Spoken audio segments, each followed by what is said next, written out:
আসসালামু আলাইকুম প্রিয় শিক্ষার্থীরা, সবাই কেমন আছো? আশা করি তোমরা সবাই অনেক অনেক ভালো আছো। আজকের ক্লাসের মধ্যে নিয়ে এসেছি তোমাদের অষ্টম শ্রেণীর গণিত বইয়ের অনুশীলনী 3-এর 15 নং অঙ্ক। তো চলো দেরি না করে আমরা প্রশ্নটি একসাথে সমাধান করে ফেলি। তো তোমাদের খাতা খুলে রাখো, ওকে? তো চলো প্রশ্নটা একবার পড়ে নিই। একটি বর্গাকার ক্ষেত্রের এক বাহুর দৈর্ঘ্য 300 মিটার। একটা বর্গাকার ক্ষেত্র, বর্গাকার বর্গ তো চিনো, যার 4 বাহু একই মানের কোনো পরিবর্তন নয়, 4টি বাহুই একই, ওকে? গেল। ক্ষেত্রের এক বাহুর দৈর্ঘ্য 300 মিটার। এক বাহুর দৈর্ঘ্য দেওয়া আছে মানে এটা বোঝা যায় যে 4 বাহুই দেওয়া আছে, ওকে? এক বাহু 300 মানে 4 বাহুই হচ্ছে 300 300 করে, একটা করে একটার মান হচ্ছে 300, যেহেতু তারা পরস্পর সমান। গেল। এবং বাইরের চারদিকে 4 মিটার চওড়া একটি রাস্তা রয়েছে। মনে করো সেটা একটা বাগান হতে পারে বর্গাকার, এবং বাইরের যে একটা চওড়া রাস্তা আছে তার মান হচ্ছে 4 মিটার। এই জাতীয় অঙ্ক কিন্তু আমরা এর আগের ভিডিওতে করে আসছি, ওকে? একটি চওড়া রাস্তা আছে, বলছে রাস্তাটির ক্ষেত্রফল নির্ণয় করো। আবার একই প্রশ্ন। এই জাতীয় প্রশ্ন কিন্তু আমরা অনেক সমাধান করেছি। তো চলো একটা চিত্রের মাধ্যমে জিনিসটা আরেকটু ক্লিয়ার করা যাক। এই বাহু অর্থাৎ একটা বাহুর মান হচ্ছে 300 মিটার, এই মানও 300 মিটার, এই মানও 300 মিটার, এই মান হচ্ছে 300 মিটার, যেহেতু বর্গাকার, ওকে? গেল। এর বলছে বাইরে 4 মিটার করে আছে একটি চওড়া রাস্তা, এ পাশেও 4 পাশেই 4 মিটার করে রয়েছে। তোমাকে বলছে রাস্তার ক্ষেত্রফল কত। বেসিক কি আমরা কি জানি? আমরা জানি হচ্ছে প্রথমে আমরা ভেতরের ক্ষেত্রফল বের করব, দেন সম্পূর্ণ ক্ষেত্রফল, দেন সম্পূর্ণ থেকে ভেতরেরটা মাইনাস করে দিলেই, বিয়োগ করে দিলেই আমাদের বাইরের ক্ষেত্রফলটা বা রাস্তার ক্ষেত্রফল চলে আসে। বুঝা গেছে জিনিসটা? ওকে, তো চলো আমরা দেরি না করে সমাধান করে ফেলি। ওকে, তো আমরা লিখতে পারি দেওয়া আছে আর ক্ষেত্রের ক্ষেত্রফলটা বের করে ফেলবো। সুতরাং বর্গাকার ক্ষেত্রের ক্ষেত্রফল ক্ষেত্রফল সমান কি জানি আমরা? বর্গাকার ক্ষেত্রের ক্ষেত্রফলের সূত্র কি? বাহু স্কয়ার দৈর্ঘ্য স্কয়ার, একই কথা তো। বা চলকে লিখি যে আমরা এ স্কয়ার লিখি দিই, ওকে? যে অর্থাৎ যে মান আছে তাকে জাস্ট স্কয়ার করে দিব, বর্গ করে দিব, আমাদের সেই ক্ষেত্রফলটা চলে আসবে। এখানে আমাদের রয়েছে 300 না, তো আমরা জাস্ট 300কে স্কয়ার করে দিব। এই মানটা আসে হচ্ছে আমাদের 90,000 বর্গ মিটার। এটা ছিল তার ক্ষেত্রফল। এখন আমরা নতুন একটা দৈর্ঘ্য বের করব। কিভাবে? যেহেতু একটা 4 মিটার রাস্তা নেয়, তার দুই পাশে অবশ্যই 4 পাশে আছে তো, যেহেতু বর্গাকার আমরা জাস্ট দুই পাশটা হিসাব করব, এর বাইরে নিব না, ওকে? আমরা হেডিং করব, এখানে লিখব যেহেতু যেহেতু বর্গাকার ক্ষেত্রের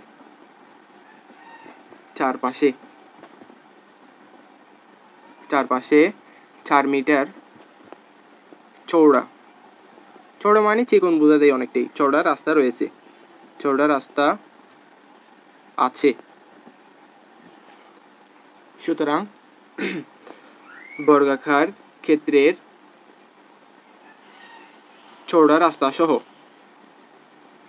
বা রাস্তা সহ লিখতে পারি, চওড়া রাস্তা সহ দৈর্ঘ্য, এক বাহুর দৈর্ঘ্য আর কি, দৈর্ঘ্য সমান 300 প্লাস 4 ইন্টু 2। আমি বলছিলাম তোমাদেরকে জাস্ট দুটাই হিসাব করব, আমাদের অঙ্কটা হয়ে যাবে, এর বেশি হিসাব করতে হবে না আমাদের। কিন্তু 4 করে কিন্তু 4 পাশেই ছিল, যেহেতু বর্গাকার আমরা দুই পাশটা নিব, প্লাস 8। এই মানটা আসা হচ্ছে আমাদের 308 মিটার, ওকে? গেল, 308 মিটার পেলাম। তো এখন আমার কাছে অর্থাৎ দুটো ক্ষেত্রফল রয়েছে, দুটা একটা ক্ষেত্রফল শুরুতে বের করছিলাম, এখন একটা নতুন দৈর্ঘ্য বের করছি। যেহেতু নতুন দৈর্ঘ্য বের করছি, আমি অবশ্যই একটা নতুন ক্ষেত্রফল পাবো, সেই ক্ষেত্রফলটাই এখন আমরা বের করব, লিখব। সুতরাং বর্গাকার ক্ষেত্রের ক্ষেত্রফল চওড়া রাস্তা সহ, ওকে?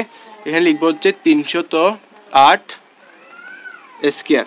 এই মানকে যদি আমরা স্কয়ার করি তাহলে আমাদের মান আসে হচ্ছে 94,864 বর্গমিটার, ওকে? বর্গমিটার। তো আমাদেরকে বলছিল কি রাস্তার ক্ষেত্রফলটা বের করার জন্য। আমরা এখন কি করব? বড় ক্ষেত্রফল থেকে ছোট ক্ষেত্রফলটা মাইনাস করে নেব। সুতরাং রাস্তার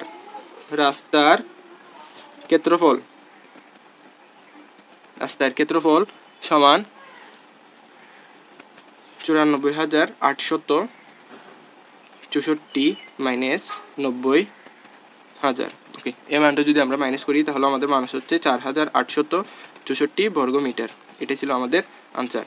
ওকে, এটা ছিল আমাদের রাস্তার ক্ষেত্রফল। আশা করি প্রশ্নটা সবাই বুঝছো। ধন্যবাদ সবাইকে সাথে থাকার জন্য। নেক্সট ভিডিওতে তোমাদেরকে আরও পরবর্তী প্রশ্নগুলো সমাধান করে দেওয়া হবে। একটি ত্রিভুজ আকৃতি জমির ক্ষেত্রফল, ত্রিভুজ আকার একটা জমি সেটা, ওকে, যার 3টা বাহু রয়েছে এরকম, ওকে, তার ক্ষেত্রফল বলছে 264, ক্ষেত্রফল হচ্ছে 264 বর্গ মিটার। এর ভূমি হচ্ছে 22 মিটার, ভূমি হচ্ছে কত 22 মিটার, হলে উচ্চতা কত। এখন ম্যাটারটা, এই জাতীয় প্রশ্নগুলো আমরা যদি চিত্রটা আঁকি একটু করে কষ্ট করে, অর্থাৎ পরীক্ষার হলের মধ্যে একটা জায়গায় ছোট্ট করে একটা চিত্র আঁকবা সেই প্রশ্নের তথ্য অনুযায়ী, দেখবে তোমার কাছে প্রশ্নটা আনসার করা খুবই সহজ হয়ে যাবে। কীভাবে সেটা একটু করে দেখো। আমাদেরকে কিন্তু বলছিল তার ভূমি হচ্ছে 22 মিটার, সেটা আমি লিখলাম। এরপর পুরা ক্ষেত্রফল, এই ত্রিভুজটার ক্ষেত্রফল হচ্ছে 264, নাই হচ্ছে আমার কাছে এই উচ্চতা। এখন একটা জিনিস খেয়াল করি, এখানে এগুলোকে কিন্তু আমরা উচ্চতা বলি না, এগুলো হচ্ছে তার বাহু। উচ্চতা হচ্ছে যেটা লম্বভাবে থাকবে ওই রেখার উপর, ভূমির উপর যেটা লম্ব থাকবে সেটা হচ্ছে তার উচ্চতা। ওকে, ক্লিয়ার? ওকে, তো আমাকে এই উচ্চতাটা চাইছে তারা। তো উচ্চতা আমরা কীভাবে বের করব? আমাদের একটা সূত্র জানা আছে। প্রথমে আমরা একটু করে বেসিকগুলো ক্লিয়ার করে নিই। ওকে, আমরা একটা সূত্র জানি কি, ত্রিভুজের ক্ষেত্রফলের সূত্র হাফ ইন্টু ভূমি গুণ উচ্চতা। উচ্চতা আমার কাছে ভূমি রয়েছে। এটা কার সূত্র যেন? এটা ছিল ত্রিভুজের ক্ষেত্রফল। ত্রিভুজের ক্ষেত্রফল সমান হাফ ইন্টু ভূমি গুণ উচ্চতা। আমার কাছে ভূমি দেওয়া আছে, ক্ষেত্রফল দেওয়া আছে, ন্যায় হচ্ছে উচ্চতা। ওকে, সেটা আমরা কীভাবে বের করি চলো একসাথে সমাধান করি। ওকে, গেল। আমরা লিখবো আমাদের যা যা দেওয়া আছে আমরা প্রশ্নের মধ্যে সেগুলো আগে লিখে ফেলবো। ওকে, লিখি। দেওয়া আছে এখানে সূত্রটা লিখবো। আমরা জানি ত্রিভুজের ক্ষেত্রফল সমান হাফ ইন্টু ভূমি গুণ উচ্চতা। ওকে, দেন আমরা জাস্ট মানগুলো এখানে বসাই দিব। এটা ছিল 264, ত্রিভুজের ক্ষেত্রফল 264 ছিল না? ছিল, সেটাই আমরা বসালাম। এরপর এখানে হাফ দিলাম, মানগুলো বসাবো 22 ইন্টু উচ্চতা। যেহেতু উচ্চতা আমার কাছে নাই, উচ্চতা আমার কাছ থেকে চাইছে তারা। এখন খেয়াল করো, আমাদের এখানে কিছু টার্ম রয়েছে, অর্থাৎ কিছু কাজ রয়েছে, সেই কাজগুলো আমাদেরকে করতে হবে। ওকে, দেখো এই দুই এখানে বাঁকাকারে, একের সাথে বাঁকাকারে আমাদের এই দুইটা। ওকে, আমরা এই দুইকে সমান এদিকে পক্ষান্তর করব এবং সেটার সাথে সাথে কি হয়ে যাবে? গুণ হয়ে যাবে। ওকে, তো বা 264 ইন্টু 2 সমান, এটা 1 দিতে পারি আমরা। ওকে, বোঝা গেছে? দুটো ওদিকে ছিল বাঁকাকারে, এই পাশে এসে গুণ হয়ে গেছে। দেন এই পাশে কি থাকলো? আর আমার কাছে আছে 22 ইন্টু উচ্চতা। ভূমি ইন্টু উচ্চতাটা থেকে গেল আমার কাছে। এরপর কি করতে পারি আমি? এরপর সমান দিব, বা আমি এই মানকে এদিকে নিয়ে আসবো আর এই মানকে ওদিকে নিয়ে যাব। ওকে, তোমাদের বোঝার সুবিধার্থে আমি এই কাজগুলো করতেছি এখানে। 22 ইন্টু উচ্চতা সমান 264 ইন্টু 2। আমি এখানে গুণ করব না, কারণ অঙ্ক মিলানোর সুবিধার্থে। বা উচ্চতা সমান 22টা এখানে গুণ আকারে না, ওই পাশে গেলে কী হয়ে যাবে? ভাগ হয়ে যাবে। সমানের এ পাশে ভাগ, সমান ওই পাশে গেলে গুণ হয়ে যায়। সমানের এ পাশে গুণ, সমানের ওই পাশে গেলে ভাগ হয়ে যায়। বোঝা গেছে জিনিসটা? না হলে নোট ডাউন করে নিবা যদি জিনিসটা না বুঝো। ওকে, তো 264 ইন্টু 2 ডিভাইড বাই 22, মানটা লিখলাম।